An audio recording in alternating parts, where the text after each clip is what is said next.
Welcome back to Naruto Anime Review. This is part 9, and this one we're going to be reviewing seasons 15 and 16. I will get to what's going on with season 16 in a minute, but first, let's talk about season 15. A really good season.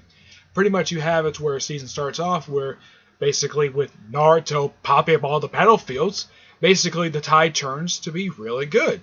And this is also the season they get rid of the reanimation jutsu, where pretty much anybody who is on the reanimation jutsu, all but one person, I'll get to him in a minute, gets simply put undone.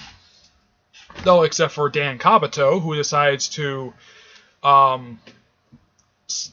you basically go into a ghost form, because apparently it's a jutsu he knows, and goes to see Tsunade, which he, prior to this, he had found out that Tsunade became Hokage. And he was actually very happy with her, that she basically lived up to, basically fulfilled his dream.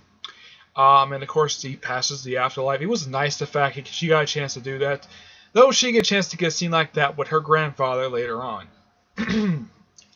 Though most of the reanimation jutsu is undone. Not the entire thing, of course.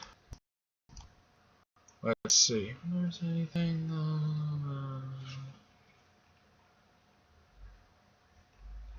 No, not really. Simply put, and then of course with everybody's like, okay, let's just turn the battle tide favor, and everything is going really good, and the war is really starting to wrap up with this season. But not entirely, but it's starting to wrap up, and of course, along the way, while Naruto and B are trying to get to a particular battlefield, they run into the Jirajiki, who actually are all dead. Pretty much, it's the Jirajiki who are hosts from the 227-tailed beast. Yeah. Who won the reanimation juice. And this is the season where Naruto figures out that boring Jirajiki from season 7 was in fact a Jirajiki. Yeah. This is the season where he finally finds that out. Yep, he does. This is the season where he finds out about it. And, of course, they fight them.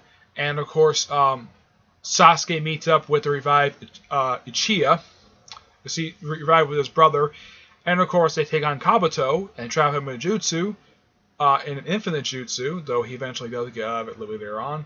And he puts out the, he uses, and basically Itachi basically has Kabuto under the jutsu release the reanimation jutsu. Pretty much everybody gets released. Now, prior to this, the real Mandarin Uchiha showed up at the battlefield, showed up at Gaara's battlefield, where he's talking alongside with the second Tazakage, who apparently they had thought they sealed. Turns out it's actually just a water clone. Yep, they sealed a water clone. And of course, Kabuto uses the second Tazakage to sort of basically took a sort of a liaison to him. And Manager's like, wow, I'm alive, even though I'm on the reanimation jutsu. And, excuse me, I guess A is like, okay, now's the time for me to make my grand appearance. So, while the Mazakage is defending off against the Black Zazu at where the feudal lords are, yeah, that's what she was up to during all this. And they decided to use a special jar, which they used previously to seal up the two criminals from the Cloud Village, which, of course, Mandra himself gets his, the fake Mandra Uchiha gets his hands on that, plus something else which also contained them as well. And they decided to simply use that particular transportation thing to go to Gaara's battlefield, which, not a bad idea. And when he said the whole thing with transportation thing, like teleportation thing, like, don't we have great assistants? and Tsunade's like, yeah. And they get transported to the battlefield. Now, how the Mazakage gets there, this is actually quite interesting. There are these three guys who apparently were the bodyguards of the fourth Hokage. Basically, they were Naruto's father's bodyguards, and they use a special transportation jutsu to transport her to where Gaara and the Tazakage are. And of course, they take on Mandra Uchiha. And of course, Naruto basically kind of defeats the Jiraiya. Of course, during this period of time, while meeting up, he basically learns not only all the Jiraiya names, but also names of all the tailed beasts. But prior to this, he meets up with the four-tailed monkey. Now, I gotta talk about this, because the creator is a big Dragon Ball Z fan, and what is his monkey's name? Son Goku. Not kidding, that's really his name, Son Goku. Yeah, that's the name of the four-tailed monkey. And it was also found out when he was having a conversation with him that this is how he found out the nine-tailed fox's name, Kurma. And of course, excuse me, there's some more fighting, and of course, because the battle had turned basically in their favor, they decided to send somebody out to reinforce Killer Bee and Naruto really quickly. And who were the first to get there? Guy and Kakashi. They were the first ones to get there. And yeah, because the fact they were the first ones to arrive there.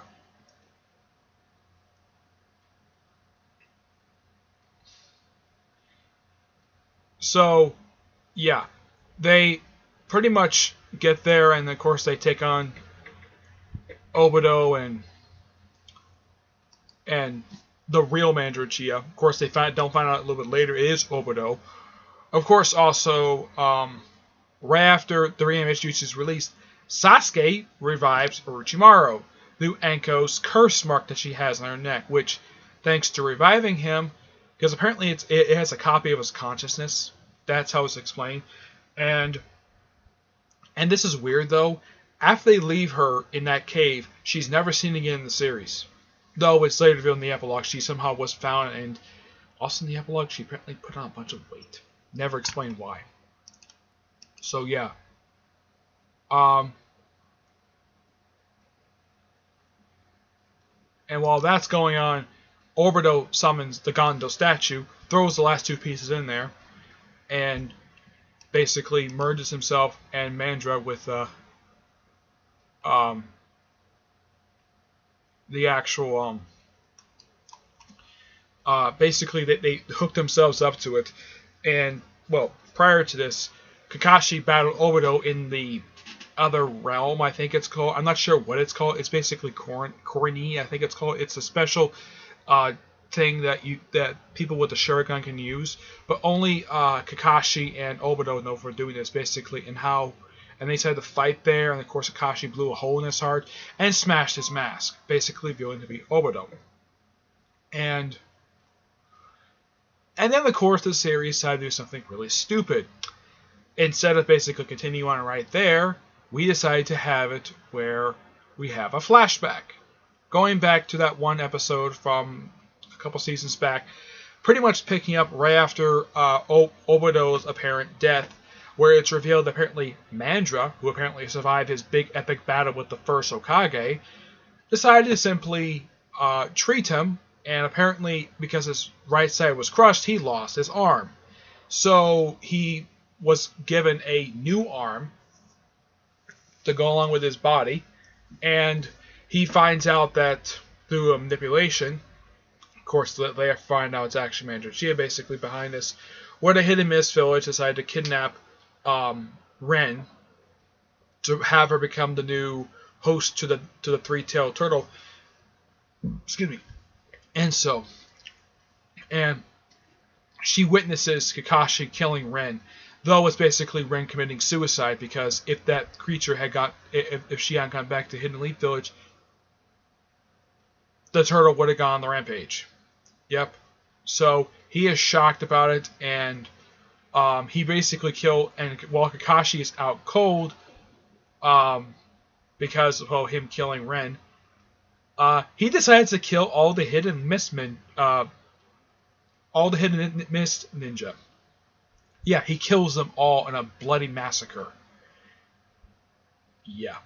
So, and of course, it's later shown of him basically help basically put together the Akatsuki that was later shown. They also show him basically be the one responsible for unleashing the Nine-Tailed Fox, unleashing Kurama, basically starting his rampage on the Hidden Leaf Village. Yeah, simply put, the rest of the episodes is simply what he was up to during this period of time. Yeah. And I think that's really it when it comes to stuff happening in this particular season. Oh yeah, it's also revealed, shown exactly how he collaborated with Itachi to do the clan massacre. Of course, it's not later. It's not shown in detail to season 20. But yeah, and of course the season side it doesn't go back to the present again until season 17. So from this point forward, it's the past, and yeah. So it's like we had this big shocking revelation of who Toby really is, and the series decided to put that on hold to explain how the heck he survived being crushed. And they spent a good chunk of time on this. And this is one of 2 times the show does this where they have this big shocking cliffhanger, and they put it in the hole for a flashback. Yep. So, season 15 was a good season. It kind of felt like they were wrapping up the 4th Great Ninja War, despite dragging it on for another few seasons. Season 16, 19 don't count for this because these are flashback seasons. Simply put, the 4th Great Ninja War was dragged out for 3 more seasons. It took up seasons 17, 18, and 20. Yep. Now moving on to season 16, which is simply put the season of Kakashi. It's simply telling his time as a member of the Anbu Black Ops. Yeah, where he's recruited there because apparently his head is not all there because of what happened with Ren. And of course, season picks up right after Ren's death. Seeing the flashbacks of the previous season. So, pretty much it kind of details his time with there. Not entirely per se. Some missions, and of course he meets Yamato when he was known as under a different name. Of course, he later becomes Tenzo when he's much younger. Now, he looks like he's about... Tenzo looks like he's about, I'd say, early teens. Kakashi looks much younger than he normally is. And for some reason, I have no idea why this is. For some reason, anytime they show him in a flashback as a much younger guy, they pretty much give him a child's voice. Yeah, that's what they do with him. They give him a child's voice. And the season basically kind of starts out this with his mentor becoming Hokage, and of course next episode he gets killed off, and then of course he's still with the Black Ops, and he's happy the fact his mentor is going to be a father. Of course he gives congratulations, and he gives an order to sort of shadow his wife to keep an eye on her prior to her giving birth. Yeah, so pretty much he spends pretty much almost the next year doing this. And then, of course, she gives birth, and, of course, the Nine-Tailed Rampage. He still saves the Black Ops, and he stays there for a while. And, of course, Orochimaru's seen this season. Well, this is around the time when he went rogue. This season is relatively pretty short. It's only 13 episodes. It's that short. Yeah. And, of course, Guy is worried about Kakashi, about his mental state being the Black Ops. Oh, and also, we get a chance to meet Uchiha when he joins the Anbu Black Ops at the age of 11. Yeah. At the age of 11, he joins Anbu Black Ops. Where he kind of joins after Yamato joins. Joins the regular branch, the regular Anbu Black Ops under the direction of the Hokage. And, of course, we also see basically not only Kakashi's backstory a little bit, but also Tenzo's, basically Yamato's as well, which, okay, that's pretty interesting. They explore a bit of his flashback, apparently, especially during his time when he was an experiment of Orochimaru. And, of course, him having, apparently, this red-haired girl who, by the way, is never seen again in the show. It's never explained what the heck happened to her. I have no idea why. It's just that she is never seen again. And... of course, it takes basically Guy a couple times to basically convince the third Hokage to relieve Kakashi of his Anbu Black Ops duties. The second time, he actually goes with more people. He goes with Ashima and Koronai Of course, Ashima is the third Hokage's son, and they beg him to relieve Kakashi of his duties because of his mental state. So he does, and he becomes a Jonin. And of course, we get into a two-parter, which is set during episode 3 of the original show. Basically, Kakashi. It's kind of the same thing with the previous season, where it's shown like what the heck he was up to, like why he was hiding so much. Yeah, and it shows kind of basically, it's kind of a retelling of episode 3, 3 through 6. That's what kind of the last 2 episodes are. It's a pretty interesting season. If you're a fan of Kakashi, I definitely recommend watching the season. But yeah. And I think this was kind of a bad move on the part of the animators to do this. We had this big shocking cliffhanger, and they decided to do a flashback. They do the same thing with season 19 as well. So, aside from that, season 16 is a pretty good season. I like the fact that you get a chance to see a young version of Guy, Kurenai, and Ashima.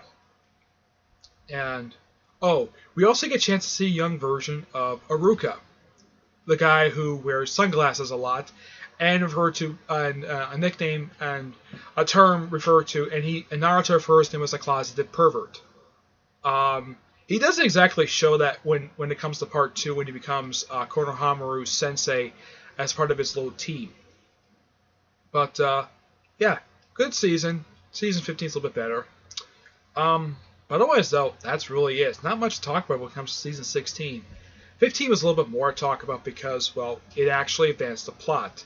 Season 16 does not advance the plot. It's simply just a season exploring Kakashi's backstory. That's simply the whole point of it. So, I guess that's it for this one. I know it's a little bit shorter than the previous ones, but not really much to talk about when it comes to these 2 seasons. I mean, it's a little bit more to talk about season 15 than it was for 16. But yeah, so that's it for this part. Stay tuned for part 10, where I talk about seasons 17 and 18. Until then, I will see you there. Bye.